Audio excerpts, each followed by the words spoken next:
Militer Israel merilis video serangan ke markas besar Iran di Teheran pada Minggu waktu setempat. Rekaman memperlihatkan asap pekat membumbung usai ledakan di pusat kota Teheran. Dalam serangan itu, Amerika Serikat dan Israel mengklaim pemimpin tertinggi Iran, Ayatollah Ali Khamenei, tewas akibat serangan yang dilancarkan pada Sabtu pagi 28 Februari. Pada hari yang sama, Iran menembakkan rudal ke sejumlah wilayah di Israel dan negara-negara Arab Teluk sebagai serangan balasan atas pembunuhan pemimpin tertinggi Iran. Korps Garda Revolusi Iran mengatakan mereka melakukan serangan rudal dan drone yang meluas terhadap Israel sebagai respons serangan sebelumnya. Presiden Iran Masoud Pezeshkian mengumumkan Dewan Kepemimpinan Sementara resmi mulai bekerja pasca wafatnya pemimpin tertinggi Ayatollah Ali Khamenei. Pengumuman disampaikan melalui televisi pemerintah di tengah memanasnya konflik Iran dengan Israel dan serangan gabungan AS Israel ke Teheran. و آمریکا و اسرائیل باید بدانند که جز سرافکندگی برای اینها هیچ ارمغانی نخواهد داشت و ملت عزیز ما که امروز سوگوار درگذشت این شهید بزرگوار هستند با حضورشون و با در میدان بودنشون در مساجد و در خیابانها نقشه های شوم دشمنان رو باید دست به دست هم بدیم و نقشه برآب بکنیم. بر اساس اصل 111 قانون اساسی امروز شورای موقت رهبری کار خودش رو شروع کرده و به حول قوه خدا با قدرت مسیر امام رو و مسیر رهبر عزیز رو و مسیر تمام حق طلبان دنیا رو با قدرت ادامه خواهیم داد و نیروهای مسلح جمهوری اسلامی ایران با قدرت در برهم کوبیدن پایگاه‌های دشمنان در اقدامند و اقدام خواهند کرد و دشمنان رو مثل همیشه ناامید خواهند نمود. Hingga Minggu waktu Iran, Israel dan Amerika Serikat masih menggempur Iran. Perdana Menteri Israel Benjamin Netanyahu bilang serangan terhadap ibu kota Iran akan semakin meningkat dalam beberapa hari mendatang. Berbicara dari atap markas militer di Kiryat, Tel Aviv, Netanyahu bilang Israel melibatkan bantuan Amerika Serikat dalam kampanye militer terhadap Iran dan mengaku sudah 40 tahun mengharapkan serangan mematikan terhadap Iran.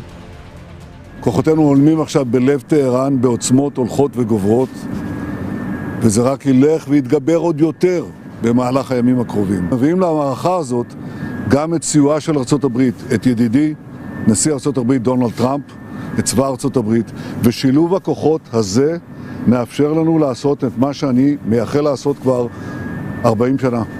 להכות את משטר הטרור שוק על ירך. Sementara kata pakar hukum internasional Universitas Padjadjaran, Teuku Reza Shah, serangan balik yang dilakukan Iran terhadap Israel adalah sah di mata hukum internasional dan sesuai piagam PBB. Teuku Reza Shah bilang Iran mempertahankan kedaulatannya dan mayoritas warga Iran masih mempercayai pemimpinnya.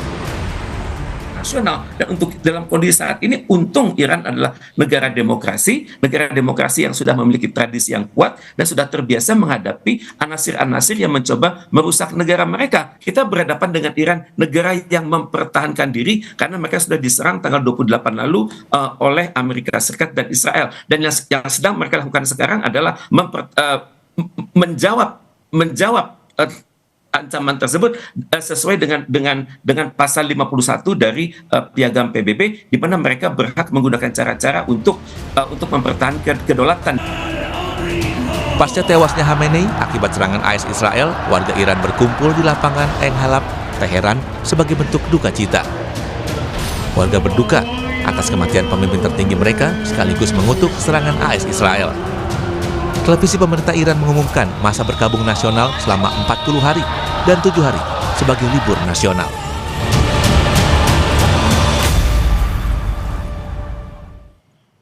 Serangan Israel Amerika Serikat ke Iran pada Sabtu lalu menewaskan pimpinan tertinggi Iran Ayatollah Ali Khamenei. Lantas seperti apa situasi di kawasan Timur Tengah pasca kematian Khamenei? Apakah perang akan segera berakhir atau justru Iran akan semakin melawan? Apa dampaknya untuk situasi wilayah Arab Teluk dan juga Indonesia? Pagi ini saudara sudah terhubung melalui sambungan daring. Kita akan bahas bersama dengan sejumlah narasumber.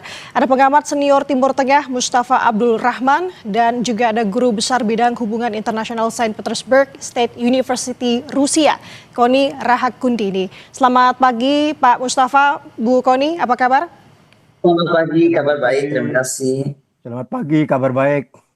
Oke, alhamdulillah.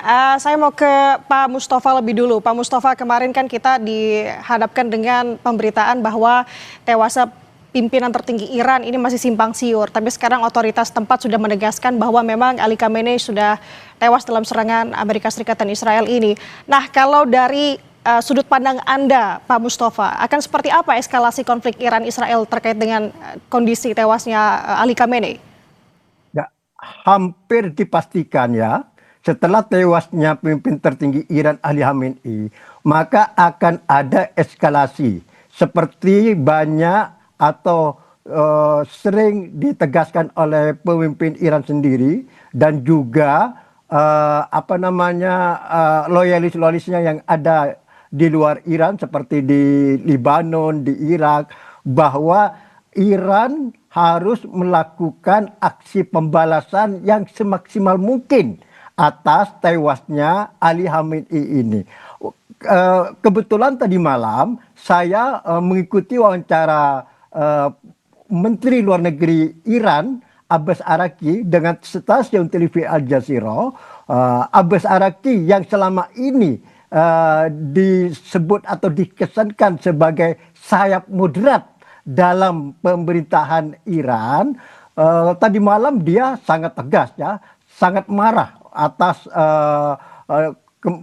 di mana Israel dan Amerika mengambil keputusan untuk membunuh Ali Khamenei. Dia mengatakan bahwa Iran berhak melakukan pembalasan dan pembalasan ini akan dilakukan semaksimal mungkin ya, dan itu pun juga disampaikan oleh Presiden Iran Masoud Pezeshkian dalam wawancara dengan CNN tadi malam juga, bahwa dia berjanji akan melakukan pembalasan semaksimal mungkin atas kematian Ali Khamenei. Dan ini tentu terkait tidak hanya harga diri ya, tapi juga konsumsi domestik Iran, di mana ketika berita sudah positif atas tewasnya Ali Khamenei, betapa banyaknya rakyat Iran berduyun-duyun ke lapangan terbuka di Teheran, di Mashhad, di Qom ya, dan di Isfahan. Dia tidak peduli lagi kalau negaranya dalam keadaan perang dengan Amerika dan Israel. Dia sudah tidak mempedulikan bahwa dia mungkin setiap saat kena serangan pesawat tempur dari Amerika, tapi mereka berduyun-duyun keluar ke tempat-tempat terbuka, menangisi dan meratapi atas kematian Ali Khamenei dan meneriakkan YIL ini harus balas dendam ini mungkin tradisi Syiah ya. Tradisi Syiah memang begitu, kalau sudah seorang pemimpinnya sudah tewas ya, mereka tuh sudah seperti ada gerakan semacam gerakan bunuh diri atau gimana lah ya. Jadi ini akan terjadi eskalasi ya. Bagaimana bentuk eskalasi tersebut ya, kita lihat kan sudah serangan Iran terhadap sasaran Israel maupun Amerika ini dalam sejak hari Minggu kemarin ya, hari Minggu sekarang Senin, ada eskalasi ya di Tel Aviv ya. Kemudian ada salah satu rodar sudah mencapai Siprus ya. Kemudian milisi-milisi Irak yang pro Iran sudah melakukan serangan terhadap pangkalan-pangkalan militer yang ada di Irak, seperti yang ada di Erbil maupun yang ada di Kuwait Baghdad. Jadi akan terjadi eskalasi atas merupakan yang bisa dianggap merupakan dampak dari atas kematiannya Ali Khamenei ini. Eskalasi seperti apa, Pak Mustafa? Mungkin apakah konflik ini akan semakin meluas di kawasan Timur Tengah, atau memang ada dari balasan yang dilakukan oleh Iran? Apakah ada pola khusus yang Bapak lihat? Ya, tentu ini kan sesuai perencanaan ya. Sesuai tokoh-tokoh politik Iran seperti Presiden Iran Masoud Pezeshkian maupun Menlu Abbas Araqchi yang kedua-duanya juga dikesankan sebagai tokoh moderat dalam pemerintahan. Tentu dia juga tidak lepas dari konsumsi domestik ya, dia harus melakukan pernyataan keras dan melakukan eskalasi juga, tapi sesuai dengan perencanaan yang sudah dipelajari secara seksama, karena tidak bisa sembarangan ya. Saya lihat walaupun sudah ada statement-statement keras dari tokoh-tokoh politik Iran, tapi tampaknya eskalasi yang dilakukan Iran dari dampak kebatinan alamin itu masih tampak terencana, terukur ya. Tapi juga sekaligus ya, Abbas Araqi, Menteri Luar Negeri itu Menlu Iran tersebut mengatakan bahwa kalau memang Amerika punya niat atau punya keinginan untuk mengakhiri perang dan dia mengakhiri terlebih dahulu, maka Iran adalah terbuka. Jadi pintu diplomasi ini masih terbuka bagi Iran ya. Asalkan Amerika yang melakukan dulu, karena Amerika kan dan Israel yang melakukan serangan dulu. Tentu mereka lah yang harus berinisiatif untuk melakukan atau menghentikan perang ini setiap saat. Oke, itu dari sudut pandang Pak Mustafa, tapi kalau Bu Kony sendiri melihat eskalasi konflik Timur Tengah ini, pasca kematian Ali Khamenei, seperti apa Bu Kony? Eskalasinya ini akan ada beberapa aspek yang kita mesti ukur ya. Tapi saya sebelum ngomong tentang eskalasi, saya mau bilang dulu. Apa resiko terbesar Indonesia? Karena resiko kita itu adalah pada persepsi geopolitik, sehingga kita mesti hati-hati. Yang kedua adalah menurut saya ini langkah tepat atau exit door untuk mereposisi posisi kita di board of peace. Karena sekarang board of peace telah menjadi board of war instead of peace gitu kan. Nah tapi kalau saya ditanyakan misalnya skenario-nya satu apa? Skenario satu itu adalah bagaimana limited war berkepanjangan akan terjadi. Ini menurut saya sekitar 45-50% lah. Ya, serangan udara bolak-balik, perang proksi meningkat, tidak ada invasi besar. Tetapi ada juga regional escalation yang bisa tidak tertahankan. Kenapa? Kita mesti ingat. Tadi bisa disampaikan betul dari posisi Iran apa saja dan kenapa Iran sudah mau total war, kira-kira demikian ya. Tapi kita mesti ingat, besok itu Hari Raya Purim Israel. Hari Raya Purim Israel itu adalah hari raya peringatan pada di era Persia kuno ketika Israel mau dimusnahkan. Sehingga besok itu tanggal 3 Maret itu menurut saya adalah momentum kunci bahwa Israel juga akan lebih total daripada beberapa hari ini. Nah jadi dari sisi Iran kita sudah paham, dari sisi Iran dan blok Iran, tetapi dari sisi bloknya Israel dan mungkin Amerika Serikat di sana juga dan Inggris sudah masuk dan lain-lain, adalah besok itu adalah Hari Raya Purim dan itu nggak bisa dikesampingkan. Oke, kembali ke regional escalation. Menurut saya regional escalation itu akan 35% ketika misalnya Hizbullah buka front penuh, kemudian Amerika kirim angkatan daratnya besar-besaran gitu kan. Kemudian bagaimana Indonesia terus akan membabi buta menyerang apapun termasuk tempat-tempat di negara tetangga. Dan yang paling fatal ketika Hormuz ditutup atau tertutup. Hormuz itu bisa terjadi dua hal ya, apakah ditutup total oleh Iran, oleh kekuatan Iran, atau tertutup karena terjadi stagnation di sana. Semua kapal-kapal tanker tidak bergerak dan lain-lain. Apapun yang terjadi, apakah sengaja tidak disengaja, dampaknya Hormuz itu akan berakibat kepada seluruh dunia. Yang ketiga adalah bagaimana, tapi ini kemungkinannya sangat rendah ya, mungkin saja terjadi yang sampaikan tadi, deeskalasi. Ketika elit Iran memilih untuk konsolidasi internal. Tetapi ini saya ragu karena bendera merah sebagai simbol balas dendam Iran itu sudah dikibarkan gitu. Jadi ini yang kenapa menurut saya tadi saya buka dengan Indonesia itu harus hati-hati karena early warningnya dampak minyak pasti naik, kemudian volatilitas rupiah pasti tergoyang dan biaya logistik biaya logistik global akan berpengaruh pada kita. Dan yang paling parah tekanan domestik. Karena gini ya, soal Palestina itu sensitif di Indonesia, ya kan? Ada dilema juga posisi bebas aktif dan kita ada di board of peace atau board of war sekarang saya menyebutnya, dan bagaimana resiko partisipasi opini publik yang akan sangat masif. Itu kalau menurut saya.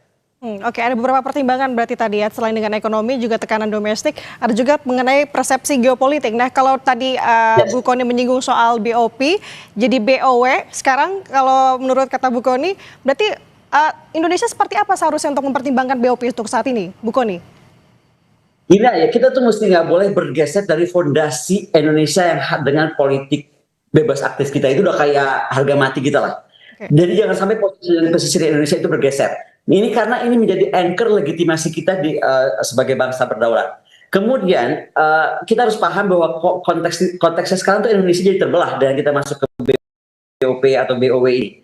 Pertama kita antara Barat, yaitu Amerika dan mitranya, kemudian Rusia dan BRICS, yaitu Rusia, Cina dan lain-lain. Lalu kita ini dengan ada di BOP sebenarnya dengan dunia Islam dan Global South itu ada posisi Indonesia yang agak jadi dipertanyakan gitu loh. Karena sekali lagi apapun pesannya BOP tentang kita tuh hanya ikut jalan kemanusiaan and so on and so forth, Gaza itu adalah medan operasi yang sangat volatil. Dari operasi keamanan, operasi kemanusiaan bergeser dalam hitungan sepersekian detik ke operasi keamanan itu dia sangat terjadi. Bayangkan aja Papua ya, seperti apa nih? Papua berbaurnya sipil militer atau dengan pergerakan. Nah, mungkin ini tuh 1000 kali Papua, sangat volatilnya itu. Bagaimana kita akan mengorbankan atau membawa tentara kita ke sana? Jadi sekali lagi kita mesti punya keyakinan kalau tetap ada di BOP, kita mesti ada di bawah prinsip multilateral, tidak terlibat operasi ofensif, tidak ada basing permanen, ya kan? Dan rules of engagement kita mesti jelas. Ketika rules of engagement kita nggak jelas, tentara kita pasti korban. Oke, itu dari Bu Kony. Saya mau ke Pak Mustafa lagi mengenai melihat kondisi terkait dengan pola penyerangan Iran ini terhadap penyerangan balas dendam begitu ya. Pak Mustafa, kemarin kan Oman sempat menjadi salah satu negara yang memang luput dari balasan Iran. Tapi sekarang Oman juga jadi sasaran juga. Nah, kalau melihat pola-pola seperti ini, Pak Mustafa, apakah bisa digambarkan atau diartikan sebenarnya Iran memang semarah itu dengan tadi Pak Mustafa singgung untuk melakukan balas dendam, apalagi setelah tewasnya Ali Khamenei? Ya, sebetulnya Iran melakukan serangan atas sasaran militer Amerika yang berada di berbagai tempat di Timur Tengah ini, itu kan sejak hari pertama ya. Kemudian lanjut ke hari kedua, yaitu hari Minggu, ya sekarang ke hari ketiga ya, hari Senin ya. Qatar, Kuwait, dan terakhir juga Oman, dan juga diberitakan bahwa Iran sudah meluncurkan rudal balistiknya ke arah kapal Indo Amerika Abraham Lincoln. Nah, dalam konteks ini Menlu Iran Abbas Araghchi itu sudah melakukan komunikasi dengan pemimpin Qatar, Kuwait, Arab Saudi, kemudian Oman juga tentunya ya, dan Mesir ya, bahwa apa yang dilakukan Iran dengan meluncurkan berbagai model rudal balistiknya ke negara-negara tetangganya itu bukan ditujukan kepada negara yang bersangkutan, tapi adalah ditujukan kepada pangkalan-pangkalan militer Amerika yang ada di negara tersebut. Jadi Menlu Iran terus menegaskan kepada para pemimpin yang menjadi sasaran tembakan rudal balistik Iran itu bahwa harus dipisahkan antara kedaulatan negara tersebut dengan pangkalan militer Amerika yang berada di situ. Abbas Araghchi juga menegaskan bahwa Iran sangat menghormati kedaulatan semua negara yang menjadi sasaran tembak rudal balistik Iran dan sekaligus menjaga kesatuan dan persatuannya. Jadi ini pesan politiknya apa? Jangan khawatir. Jangan khawatir terhadap misalnya setiap saat ada serangan rudal balistik Iran terhadap negara tersebut. Dengan kata lain bahwa Menlu Iran tersebut mengatakan bahwa serangan Iran ke negara-negara tersebut itu adalah terukur ya, tidak serampangan misalnya. Adapun misalnya Oman ya dikenal selama ini sebagai mediator ya dalam perundingan nuklir antara Iran sama Amerika. Oman itu sangat berjasa, tapi umpama seandainya nanti Oman juga menjadi sasaran, itu dipastikan bahwa ada pangkalan militer di negara tersebut, dan jarak Oman sama Iran ini kan sangat dekat gitu kan. Jadi tidak perlu Iran bersusah payah memakai rudal balistik yang tercanggih, dengan hanya memakai rudal balistik yang berjarak 200-300 meter saja sudah sampai ke Oman itu. Jadi akan paling mudah menjadi sasaran Iran ya atas negara-negara yang bersangkutan itu seperti Oman, Qatar, Uni Emirat, Kuwait, Arab Saudi, Irak, itu sasaran yang paling mudah di mata Iran, dan sudah dilakukan hampir tiap hari mungkin ya. Salah satu negara tersebut ya akan menjadi sasaran Iran, terutama Irak ini. Irak ini menjadi wilayah yang paling mendidih kedua setelah Iran sendiri ya. Perkirakan Irak ini akan eskalasinya juga cukup maksimal nanti ini karena begitu banyaknya milisi-milisi Syiah pro Iran yang ada di Irak. Mereka mungkin tidak akan tinggal diam khususnya setelah kematian Ali Khamenei. Mereka kelihatan marah sekali. Ada gerakan di Irak itu setelah ada berita positif atas kematian Khamenei tersebut. Jadi Irak itu menjadi wilayah kedua yang akan paling tinggi eskalasinya, paling kuat eskalasinya pasca Iran sendiri. Oke, kita kerucutkan lagi Pak Mustafa, berarti dengan apa eskalasi yang saat ini tengah bergulir begitu ya antara Amerika Serikat, Israel dan juga Iran, apakah memang ini masih dilandasi dengan adanya alasan senjata nuklir? Apakah sudah bergeser? Mengingat sekarang sudah ada pemimpin tertinggi Iran sudah tewas dari serangan Amerika Serikat dan Israel ini. Perang sekarang ini ya, perang itu berbeda dengan perang tahun lalu yang 12 hari tersebut. Perang yang sekarang ini itu sudah lingkupnya atau konteksnya tidak terbatas pada nuklir, tapi sudah rudal balistik. Kemudian akibat dari Iran terus bersikukuh mendukung proksi-proksinya yang ada di berbagai negara di Timur Tengah ini. Jadi agenda perundingan saat ini itu sudah lebih meluas. Tidak hanya isu nuklir aja, tapi rudal balistik dan proksi-proksi. Ini yang membuat perundingan Amerika sama Iran ini terjadi deadlock, kebuntuan. Karena Amerika meminta suatu hal yang mustahil diterima oleh Iran. Misalnya Amerika nuntut pada Iran dalam perundingan tersebut, Iran hanya diizinkan menggunakan rudal balistik yang jangkauan tembaknya hanya sejauh 300 meter. Tidak mungkin lah. Iran itu sekarang sudah punya rudal balistik, sudah jangkauan tembaknya mencapai 2000, melebihi wilayah Israel tersebut. Nah, ini yang menjadi perundingan tersebut menjadi buntu. Jadi sudah meluas. Bahkan sekarang Israel sudah terang-terangan bahwa perang ini tujuannya adalah perubahan rezim, ya. Perubahan rezim ini juga menjadi suatu yang menjadi tidak mudah perang ini. Okay. Kalau memang bersikukuh Israel dan Amerika untuk melakukan perubahan rezim, ini perang ini adalah akan lama. Cuma sekarang perubahan rezim ini ukurannya seperti apa? Apakah hanya dengan tewasnya Ali Khamenei sudah selesai atau masih belum? Atau yang dimaksud perubahan rezim ini adalah perubahan rezim Iran secara keseluruhan yang dilahirkan dari revolusi tahun 1979. Okay. Kalau yang pertama yang jadi sasaran udah selesai, Ali Khamenei sudah tewas. Tinggal sekarang bagaimana Donald Trump mengambil inisiatif untuk melakukan gencatan senjata. Tapi kalau yang kedua, perubahan secara keseluruhan, ini perang akan berkepanjangan yang tidak tahu sampai kapan. Oke, yang saya tangkap ada unsur kekuatan di sini. Nah, saya mau bergeser ke Bu Kony. Bu Kony, kalau misalkan terkait dengan perbandingan kekuatan, katakanlah di sini untuk militer antara Iran dan juga Israel, kalau situasi semakin memanas, apakah ini sepadan ataukah ada sudut pandang lain dari Bu Kony? Kalau melihat perang ini tuh jangan pernah melihat ya seolah-olah dua negara yang berperang, tetapi bagaimana aspek negara-negara koalisi atau negara aliansi atau negara pendukungnya. Jangan lupa Iran itu sangat dekat dengan Rusia, Iran itu sangat dekat dengan Cina juga gitu kan, dan beberapa negara Global South. Nah ini kemudian tadi kenapa saya pembukaannya saya itu dengan Indonesia tuh posisinya harus sangat berhati-hati dan sangat harus kembali kepada jiwa kita yaitu non-alignment, dan kenapa saya sarankan untuk kita segera menjadikan momen itu exit door kita dari BOP karena posisi kita tuh akan sangat rentan gitu. Kita tadi sudah bilang kan kita terbagi dalam tiga poros nih. Gimana kita bisa memainkan poros itu dengan sempurna di tengah sekali lagi ketika kita terlibat dalam BOP. Posisi tentara kita itu nggak secure menurut saya. Jadi kita mesti sangat hati-hati di sana. Yang kedua, kita mesti ingat bahwa kalau dampaknya ini akan ke dalam negeri ya. Ini yang menurut saya mungkin lebih kita harus concern juga.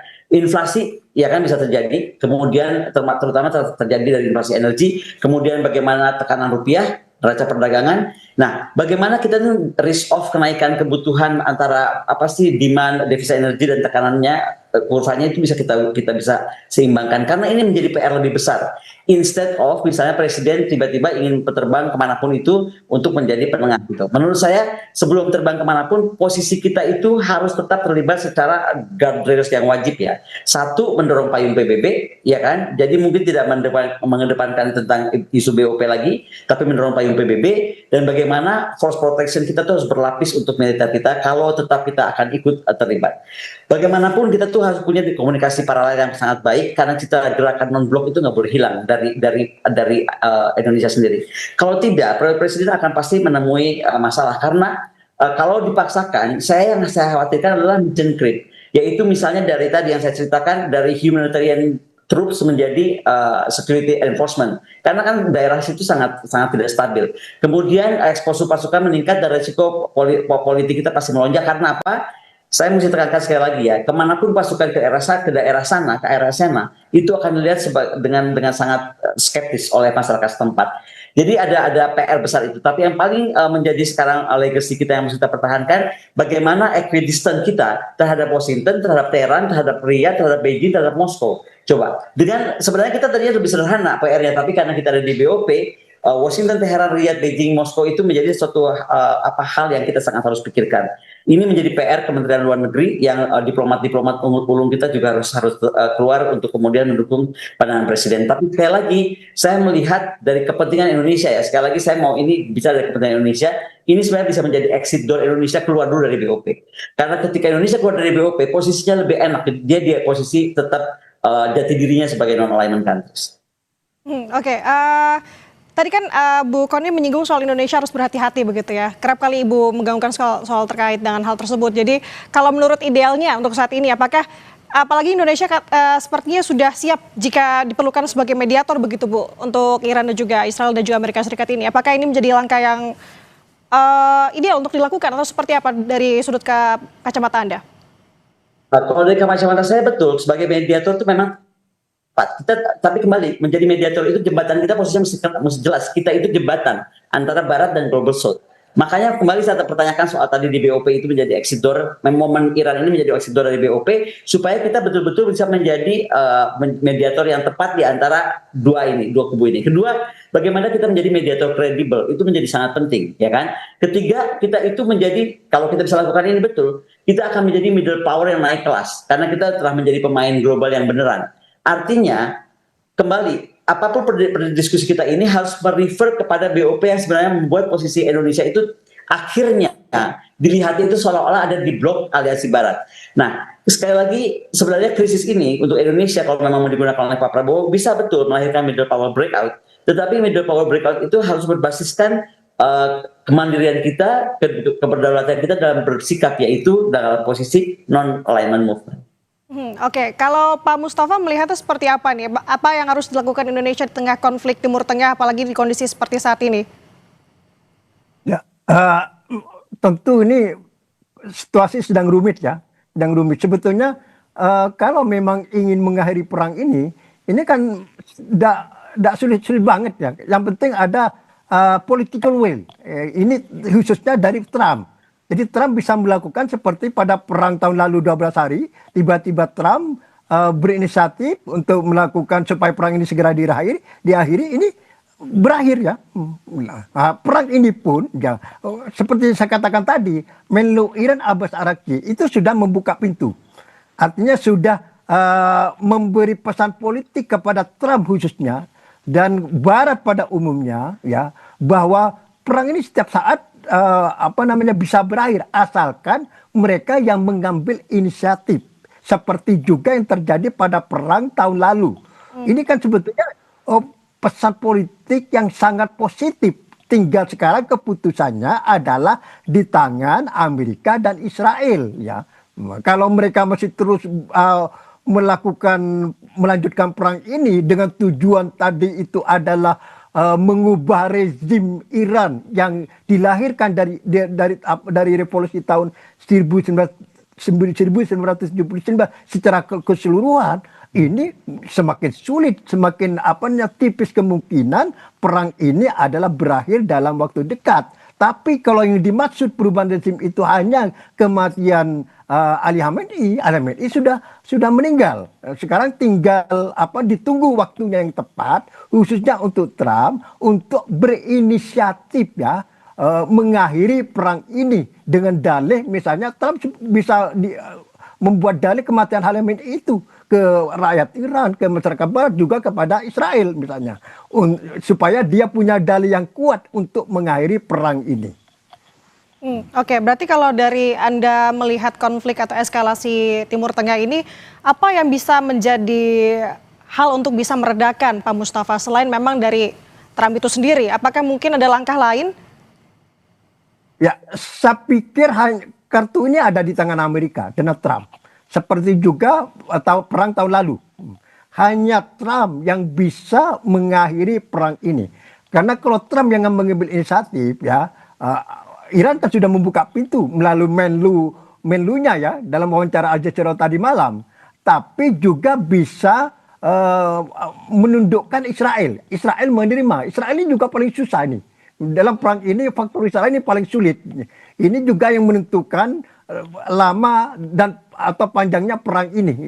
Nah, kalau Trump mengambil keputusan berani dengan alasan sudah berhasil membunuh Ali Khamenei, diharapkan Trump itu bisa menundukkan dan dengan menekan Israel supaya menerima inisiatif mengakhiri perang ini.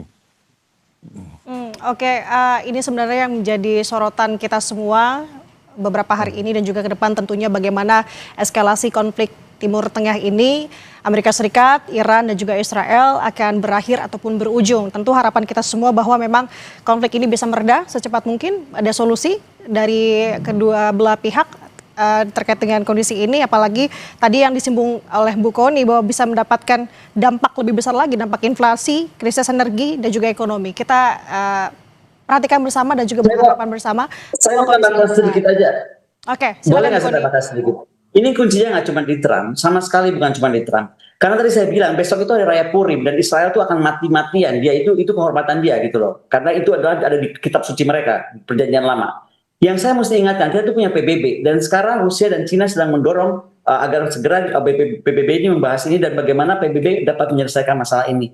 Jadi saya sih nggak terlalu sepakat kalau seolah-olah kunci dari dewa semua itu adalah Trump. Karena Trump is not as powerful as is gitu loh. Jadi kita mesti sangat hati-hati melihatnya. Tapi yang paling penting, eskalasi bisa sangat meningkat ketika eskalasi maritim, terutama di Hormuz terjadi. Kemudian kematian massal, kita nggak tahu di negara Teluk yang salah sasaran, airport-airportnya sudah diserang, ya kan, tempat-tempat strategis sudah diserang, dan bagaimanapun juga adalah infrastruktur energi Teluk itu terdampak. Jadi sekali lagi ini tidak masalah hanya Trump atau hanya Netanyahu. Ini sudah sangat kompleks sehingga kita harus menunggu bagaimana juga reaksi Rusia dan reaksi Cina di PBB dan apa yang akan dilakukan Rusia dan Cina atas kejadian ini. Oke, Bu Kony, singkat saja, saya punya satu pertanyaan lagi terkait dengan kondisi Iran saat ini dengan kekuatannya, apakah memang diperlukan untuk bantuan Cina dan juga Rusia khususnya? Tanpa diminta pun saya rasa kita udah akan tahu betul bahwa Rusia dan Iran, Cina dan Iran sangat dekat. Mereka itu rekan seperjalanan. Contoh, ketika Rusia mengalami kesulitan panjang dengan beberapa tahun terakhir ini setelah Ukraine-Russia War, siapa yang bantu? Banyak hal kedekatan dengan Iran. Maka Rusia itu negara yang paling tahu berterima kasih dan bertanggung jawab kepada saudaranya. Saya rasa direct or indirectly, terbuka atau tidak terbuka, Rusia akan mendorong penuh Iran dan membantu Iran. Oke, terima kasih atas pemaparan yang luar biasa hari ini. Dua narasumber bersama dengan saya, pengamat senior Timur Tengah Mustafa Abdul Rahman dan juga guru besar bidang hubungan internasional St. Petersburg State University Rusia, Kony